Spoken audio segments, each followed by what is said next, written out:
ಅವ್ರು ಯಾವುದೇ ಕೆಲಸಗಳನ್ನ ಮಾಡೋಕ್ಕಾಗೋದಿಲ್ಲ ಅಂತ ಇನ್ನೂ ಅವರು 30-40 ವರ್ಷಗಳ ಹಿಂದೆನೇ ಇದ್ದಾರೆ.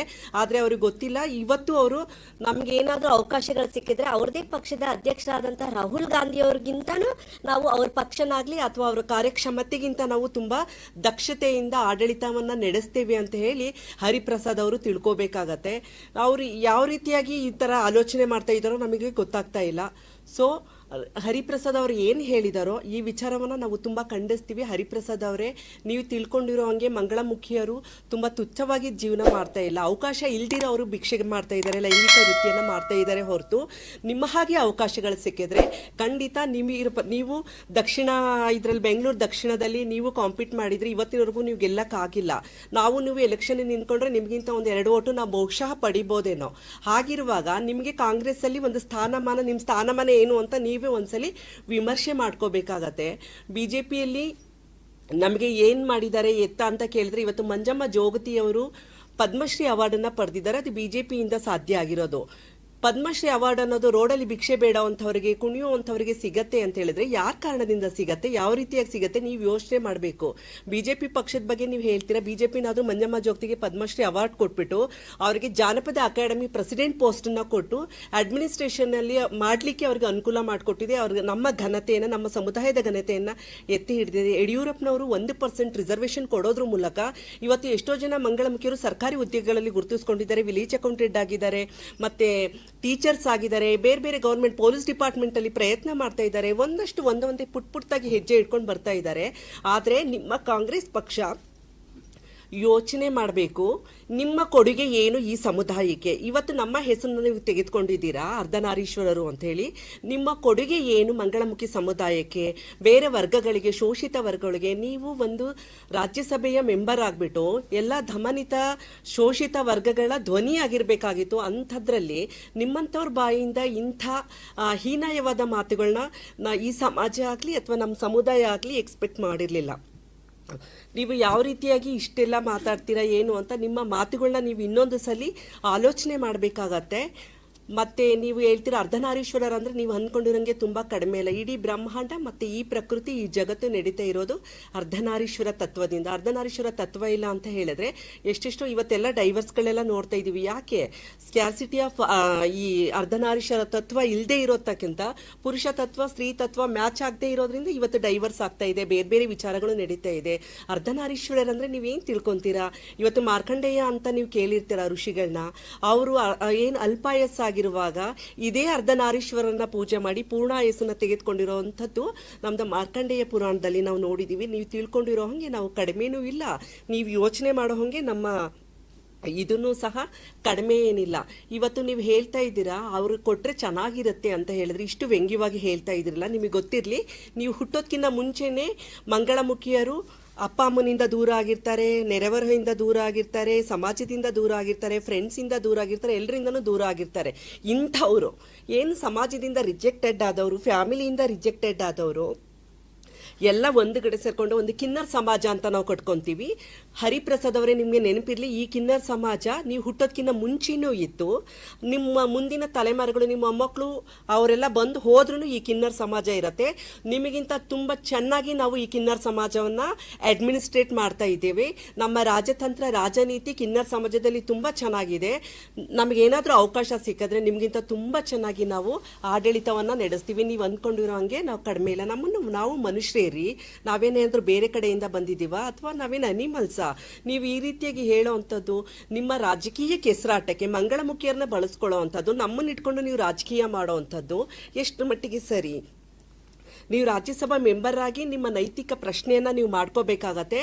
ನೀವು ಹೇಳಿರೋವಂಥದ್ದು ತುಂಬಾ ಖಂಡನೀಯ ಅಪರಾಧ, ಅಕ್ಷಮ್ಯ ಅಪರಾಧ. ನಿಮ್ಮ ರಾಜಕೀಯ ಜೀವನದಲ್ಲಿ ಈ ಒಂದು ಮಾತು ಕಪ್ಪು ಚುಕ್ಕಿಯಾಗಿರತ್ತೆ. ಇದನ್ನು ಯಾವತ್ತೂ ನೀವು ಅಳಿಸ್ಲಿಕ್ಕೆ ಸಾಧ್ಯ ಇಲ್ಲ. ನೀವು ದಯಮಾಡಿ, ನಾವು ಆಗ್ರಹಕ್ಕೆ ಬರೋದಕ್ಕಿಂತ ಮುಂಚೆ ದಯಮಾಡಿ ನೀವೇ ಕ್ಷಮೆ ಕೇಳಬೇಕಾಗತ್ತೆ. ಇಲ್ಲ ಅಂತ ಹೇಳಿದ್ರೆ ಬೇರೆ ರೀತಿಯಾದ ಹೋರಾಟವನ್ನ, ರೂಪುರೇಷೆಯನ್ನು ನಾವು ಮಾಡಬೇಕಾಗತ್ತೆ. ಆಲ್ರೆಡಿ ಕರ್ನಾಟಕ ರಾಜ್ಯದಿಂದ ಎಲ್ಲರೂ ನಮಗೆ ಫೋನ್ ಮಾಡ್ತಾ ಇದ್ದಾರೆ ಮೂಲೆ ಮೂಲೆಯಿಂದ. ಈ ರೀತಿಯಾಗಿ ಹರಿಪ್ರಸಾದ್ ಅವ್ರು ಮಾತಾಡಿದ್ದಾರೆ, ಇದ್ರ ಬಗ್ಗೆ ನಾವು ಏನು ಮಾಡೋಣ ಅಂತ ಹೇಳಿ. So we are waiting for your ಇದನ್ನ ನೋಡ್ತಾ ಇದ್ದೀವಿ. ನೀವು ದಯಮಾಡಿ ಕ್ಷಮೆ ಕೇಳಲೇಬೇಕಾಗತ್ತೆ. ಇಲ್ಲ ಅಂತ ಹೇಳಿದ್ರೆ ನಾವು ಬೇರೆ ರೀತಿಯ ಹೋರಾಟಗಳನ್ನ ರೆಡಿ ಮಾಡ್ಕೊಳ್ಬೇಕಾಗತ್ತೆ. ಒಂದು, ನೀವು ಇನ್ನೊಂದು ಹೇಳ್ತೀರಾ ಮಹಿಳೆಯರಿಗೆ ಕೊಡಬೇಕಾಗಿತ್ತು BJP ಪಕ್ಷ ಅಂತ ಹೇಳ್ತೀರಾ. BJP ಪಕ್ಷ ಕೇಳೋದಕ್ಕಿಂತ ಮುಂಚೆ ನಾನು ನಿಮಗೊಂದು ಸಜೆಷನ್ ಕೊಡಲಿಕ್ಕೆ ಇಷ್ಟಪಡ್ತೀನಿ. ನಿಮ್ಮ ಪಕ್ಷದಲ್ಲೂ ಸಾಕಷ್ಟು ಮಹಿಳಾ ಮಣಿಗಳು ನಿಮ್ಮ ಪಕ್ಷಕ್ಕೋಸ್ಕರ ಕೆಲಸ ಮಾಡಿದ್ದಾರೆ. ಲಕ್ಷ್ಮೀ ಹೆಬ್ಬಾಳ್ಕರ್ ಇರ್ಬೋದು, ಉಮಾಶ್ರೀ ಅವರು ಇರ್ಬೋದು, ಜಯಮಾಲಾ ಅವರು ಇರ್ಬೋದು, ಇಷ್ಟೊಂದು ಜನ ಕೆಲಸ ಮಾಡಿದ್ದಾರೆ. ಇವತ್ತಿನವರೆಗೂ ಕರ್ನಾಟಕ ರಾಜ್ಯದಲ್ಲಿ ಮಹಿಳಾ ಮುಖ್ಯಮಂತ್ರಿಯನ್ನ ಮಾಡಿಲ್ಲ.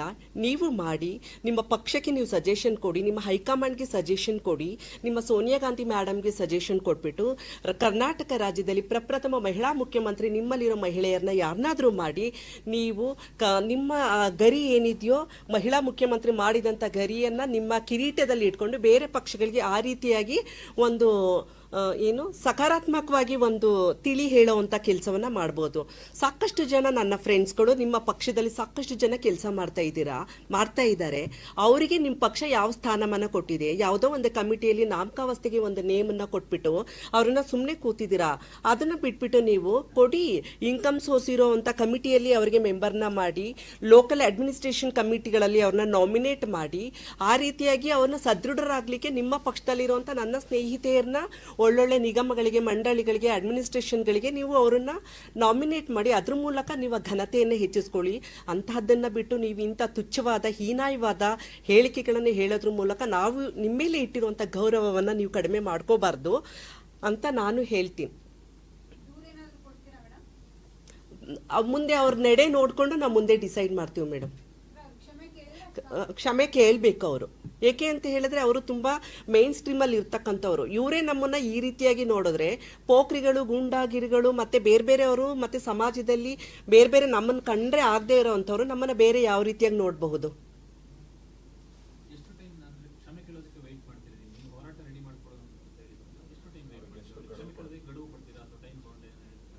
ಅದು ಅವ್ರ ಮೇಲೆ ಡಿಪೆಂಡ್ ಮಾಡ್ತೀವಿ. ಅವರು ತುಂಬ ದೊಡ್ಡವರಲ್ವಾ, ಎಷ್ಟು ಬೇಗ ಅವರು ಸ್ಪಂದಿಸ್ತಾರೋ ಅದ್ರ ಮೇಲೆ ನಾವು ಡಿಪೆಂಡ್ ಮಾಡ್ತೀವಿ. ನಾಳೆನೂ ಆಗಿರ್ಬೋದು, ಒಂದು ತಿಂಗಳು ಆಗಿರ್ಬೋದು, ಅಥವಾ ಅವ್ರ ಮೇಲೆ ನಾವು ಡಿಪೆಂಡ್ ಮಾಡ್ತೀವಿ ಹೇಗೆ ಏನು ಎತ್ತ ಅಂತ ಹೇಳಿ.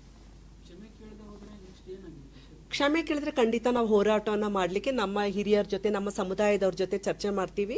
ನಮ್ಮ ಮಂಗಳ ಮುಖಿಯರಲ್ಲೂ ತುಂಬ ಸೀನಿಯರ್ಸ್ ಇದ್ದಾರೆ, ದೊಡ್ಡವರು ಇದ್ದಾರೆ, ಕಲ್ತವ್ರು ಇದ್ದಾರೆ, ಪ್ರಗತಿಪರರಿದ್ದಾರೆ, ಪ್ರತಿಭಾವಂತರಿದ್ದಾರೆ, ಚಿಂತಕರಿದ್ದಾರೆ, ಸೃಜನಶೀಲರಿದ್ದಾರೆ. ಇಂಥವ್ರನ್ನೆಲ್ಲ ನಾವು ಕೇಳ್ಕೊಂಡು ಎಲ್ಲರ ಒಪ್ಪಿಗೆಯನ್ನು ಪಡೆದುಕೊಂಡು ಖಂಡಿತ ನಾವು ಒಂದು ಹೋರಾಟದ ರೂಪರೇಷೆಗಳನ್ನ ತಯಾರು ಮಾಡ್ತೇವೆ.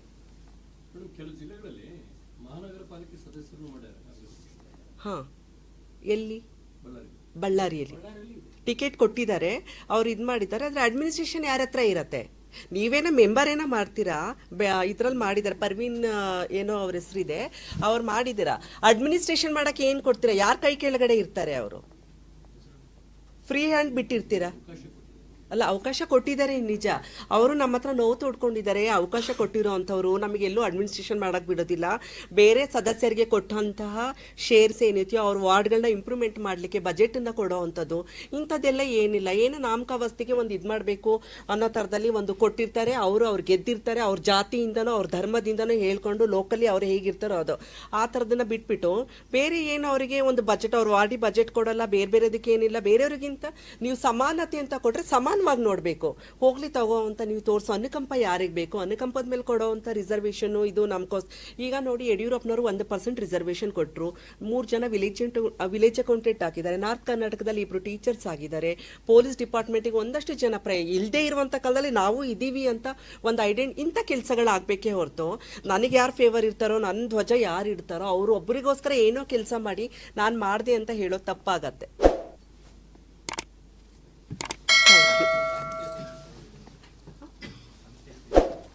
ಕರ್ನಾಟಕ ಮಂಗಳಮುಖಿ ಫೌಂಡೇಶನ್. ಲೇಟೆಸ್ಟ್ ಹಾಗೂ ಇಂಟ್ರೆಸ್ಟಿಂಗ್ ಸುದ್ದಿಗಳಿಗಾಗಿ ಬಾಸ್ ಟಿವಿ ಕನ್ನಡ ಚಾನೆಲ್ನ ಸಬ್ಸ್ಕ್ರೈಬ್ ಮಾಡಿ. ಹಾಗೆಯೇ ಬೆಲ್ ಐಕಾನ್ ಪ್ರೆಸ್ ಮಾಡಿ. ಇದರ ಜೊತೆಗೆ ಫೇಸ್ಬುಕ್, ಇನ್ಸ್ಟಾಗ್ರಾಮ್, ಎಕ್ಸ್ನಲ್ಲೂ ಮಿಸ್ ಮಾಡದೆ ಫಾಲೋ ಮಾಡಿ.